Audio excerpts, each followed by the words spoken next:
Good morning, primary class. This morning, we're coming from my garden, or part of my garden, because it is really noisy in my house with everybody doing chores. And I didn't get to record this when it was quiet, so we're coming out here. It's still a little noisy, but it's at least bird sounds. All right, it is our Monday lesson in our story, Free at Last. And let's practice our memory verse.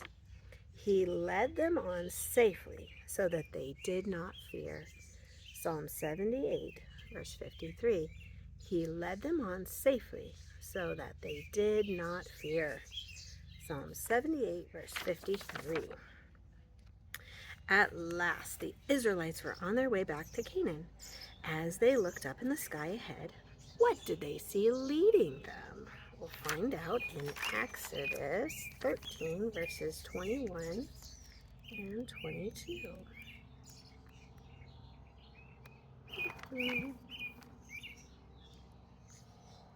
And the Lord went before them by day in a pillar of cloud to lead them,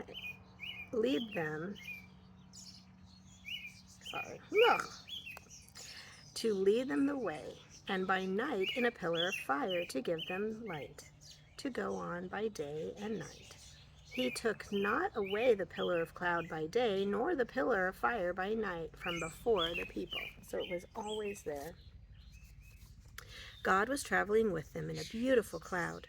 During the day, the cloud gave them cooling shade from the hot sun, and when night came, the cloud changed into a pillar of fire that was beautiful and glowing to give them warmth and light.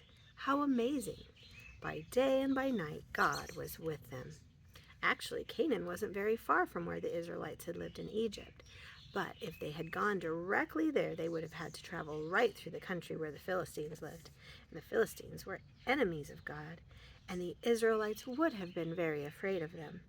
The Israelites still needed to learn a lot about trusting God. He didn't want them to run from their enemies. Verse 17 and 18 said, "And it came to pass, when Pharaoh had let the people go, that God led them not through the way of the land of the Philistines, although that was near. For God said, lest peradventure the people repent when they see war, and they return to Egypt. But God led them about through the way of the wilderness of the Red Sea, and the children of Israel went up harnessed out of the land of Egypt." And harnessed, we remember, is by 5 in rank. When the cloud led them toward the Red Sea, people began to be nervous. Why was Moses taking them the wrong way? They didn't understand that God was leading them, not Moses. Soon the Red Sea was right in front of them, and a mountain was on their south side. What would happen if Pharaoh changed his mind again and decided to chase them? What would happen? They would be trapped. Had the Israelites already seen how much more powerful the true God is than the Egyptian gods?